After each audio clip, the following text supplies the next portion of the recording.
जय श्री कृष्णा। आज है गीता ज्ञान का 3रा अध्याय। सुनिए, बहुत अच्छा है। अर्जुन ने पूछा, हे जनार्दन, यदि आपके तप से, कर्म से बुद्धि श्रेष्ठ है तो केशव मुझे इस घोर कर्म में क्यों लगाते हो? मिले हुए वचनों से आप मेरी बुद्धि को भ्रम में डाल रहे हो। निश्चय करके मुझे बताइए जिससे मैं कल्याण को प्राप्त हूँ। श्री कृष्ण जी बोले, हे निष्पाप अर्जुन, मैं पहले समझा चुका हूँ तुझे कि इस लोक में 2 प्रकार की निष्ठा कही है। एक तो सांख्य वालों का योग, सांख्य वालों का ज्ञान योग, और दूसरा योगियों का कर्म योग। कर्मों का प्रारंभ न करने से ही कोई निष्कर्म नहीं कहलाता, और कर्मों का त्याग करके संन्यास करने से ही किसी को सिद्धि नहीं मिल जाती। मनुष्य क्षण भर भी कर्म किए बगैर नहीं रह सकता। प्रकृति के गुण ही सब मनुष्य को कुछ न कुछ कर्म में लगाते हैं। जो अज्ञानी कर्मेंद्रियों को रोककर आत्मचिंतन करने के बहाने विषयों की चिंता करता है, वह पाखंडी मिथ्याचारी कहलाता है। हे अर्जुन, जो इंद्रियों को मन से दमन कर विषयों में प्रवृत्त न होने देकर उनसे कार्य लेता है, वह कर्मयोग का अभ्यास कहलाता है और श्रेष्ठ कहलाता है।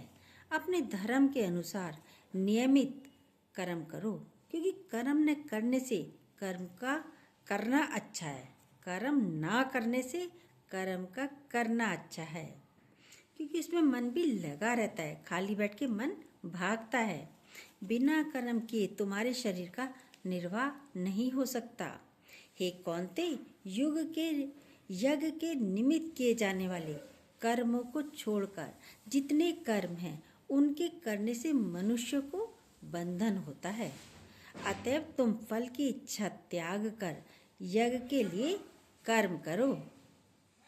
सृष्टि के आरंभ काल में ब्रह्मा जी ने यज्ञ सहित प्रजा को उत्पन्न कर प्रजा से कहा था कि यज्ञादि कर्म करके वृद्धि को प्राप्त होंगे। यही सब कर्म तुम्हारे निमित्त कामधेनु होंगे। इस यज्ञ से तुम देवताओं को संतुष्ट करते रहो और देवता भी तुमको संतुष्ट करेंगे। इस प्रकार परस्पर बर्ताव करते हुए तुम और देवता कल्याण को प्राप्त होगे। यज्ञ आदि कर्मों से प्रसन्न होकर देवता तुमको इच्छित सुख की सामग्रियां देंगे, परंतु उनके दिए हुए दान को जो बिना उनका भोग लगाए ग्रहण करता है वह चोर है। इसलिए भगवान का भोग जरूर लगाइए। 5 महायज्ञ करके जो शेष बचा हुआ भोग ग्रहण करते हैं वह सब पापों से मुक्त हो जाते हैं, और जो अपने निमित्त ही अन्न पकाते हैं वे पापी पुरुष पाप को ही भक्षण करते हैं।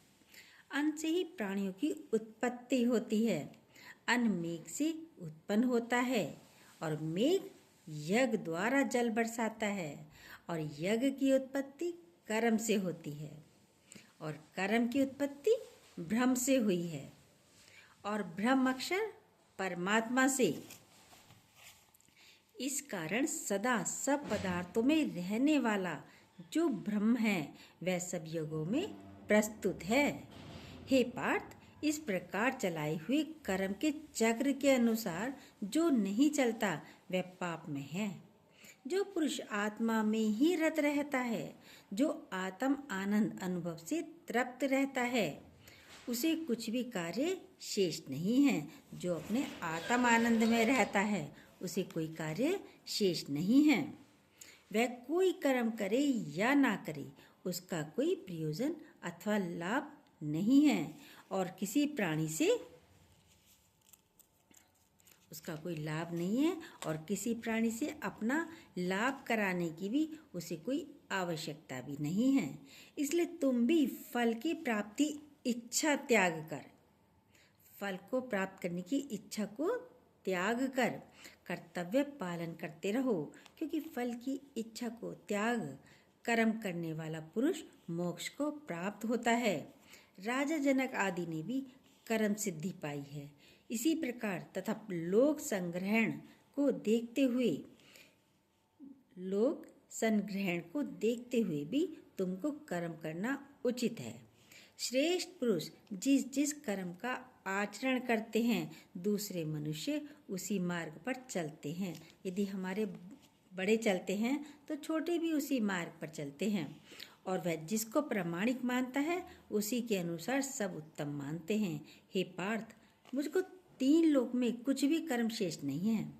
भगवान श्री कृष्ण कहते, मुझे कोई कर्म करना शेष नहीं है और न ही कोई अपर्याप्त वस्तु प्राप्त करनी है, ना मुझे कोई अपर्याप्त वस्तु प्राप्त करनी है। फिर भी मैं कर्म करता हूँ, कर्म करता ही रहता हूँ। यदि हम ही आलस्य रहित होकर कर्मों को नहीं करेंगे तो मनुष्य हर प्रकार से हमारे ही पथ का अनुसरण करेंगे। जो मैं ही कर्म न करूं तो सब लोग भी कर्म न करने से नष्ट हो जाएंगे। इससे मैं ही वर्ण शंकरों के उत्पन्न करने का हेतु बनकर प्रजा को नष्ट करने वाला समझा जाऊंगा। भगवान श्री कृष्ण कहते हैं, जिस प्रकार अज्ञानी फल की इच्छा करके कर्म करता है, वैसे ही फल की इच्छा न करते हुए ज्ञानी को लोक शिक्षा की इच्छा करते हुए कर्म करना उचित है। कर्म में आसक्त अज्ञानियों की बुद्धि में ज्ञानी भेदभाव उत्पन्न न करें। कर्म में आसक्त अज्ञानियों की बुद्धि में ज्ञानी भेदभाव उत्पन्न न करें, परंतु आप स्वयं कर्म करता हुआ उससे भी प्रसन्नता पूर्वक कर्म करावें। हे अर्जुन, सब कर्म प्रकृति के गुण से ही उत्पन्न होते हैं, परंतु जिनकी बुद्धि अहंकार से भ्रष्ट है, ऐसे मूर्ख लोग समझते हैं कि हम करते हैं। परंतु जो गुण और कर्म के विभाग को सच्चा तत्व जानता है, वह ज्ञानी पुरुष यह समझकर इसमें आसक्त नहीं होता है कि गुणों का यह खेल आपस में हो रहा है। ये तो खेल है, अपने आप ही हो रहा है। हे अर्जुन, अध्यात्म बुद्धि से सब कर्मों को तुम मुझ में अर्पण करके कर्म फल की आशा छोड़कर संग्राम करो।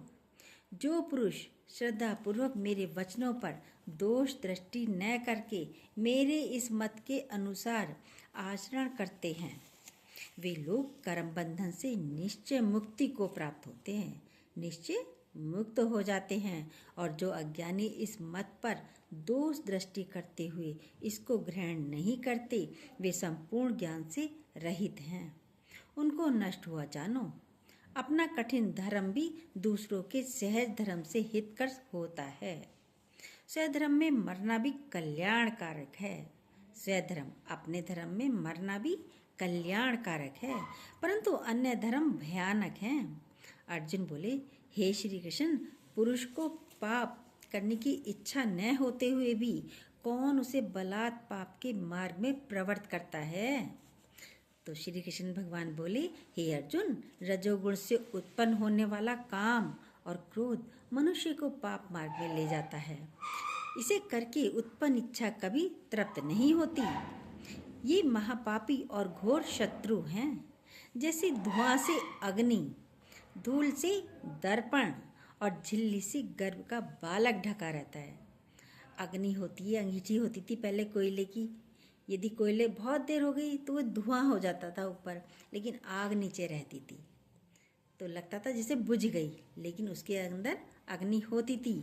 उसी प्रकार धूल से दर्पण, शीशा है, चेहरा नहीं दिखाई दिया, धूल हटाई, शीशा चेहरा नजर आ जाता है। इसी प्रकार झिल्ली से गर्भ का बालक भी ढका रहता है। उसी प्रकार विषय की इच्छा से आत्म ज्ञान ढका हुआ है। विषयों की इच्छा से ये चाहिए, ये चाहिए, ये चाहिए, इन इच्छाओं से आत्मज्ञान भी ढका हुआ है। हे कुंती पुत्र, इस शत्रु काम को करके ज्ञानियों का ज्ञान आच्छादित हुआ है। इन विषयों को शत्रु बताया है भगवान श्री कृष्ण ने। आच्छादित माने ढका हुआ है। इंद्रिया, मन और बुद्धि इस काम के आश्रय स्थान हैं। इंद्रिया, मन और बुद्धि इस काम के आश्रय स्थान है, वहीं रुक जाते हैं। इनके सहारे विषय इच्छा ज्ञान को आच्छादित करके जीव को मोहित कर लेता है। अतएव तुम सर्वप्रथम इंद्रियों को वश में करके ज्ञान और विज्ञान को नष्ट करने वाले इस पापी काम को जीतो। कहते हैं कि इंद्रियां प्रबल हैं और इंद्रियों से भी प्रबल मन है। इस प्रकार जो बुद्धि से परे है उस आत्मा को जानकर निश्चयात्मक बुद्धि द्वारा मन को निश्चल करके हे महाभाव तुम उस दुर्धर शत्रु काम को जीत लो। ये है तीसरा अध्याय गीता ज्ञान का। जय श्री कृष्ण। आपको यदि अच्छा लगा हो तो प्लीज़ जो न्यू हो सब्सक्राइब कीजिएगा, बेल को दोबारा प्रेस कीजिएगा।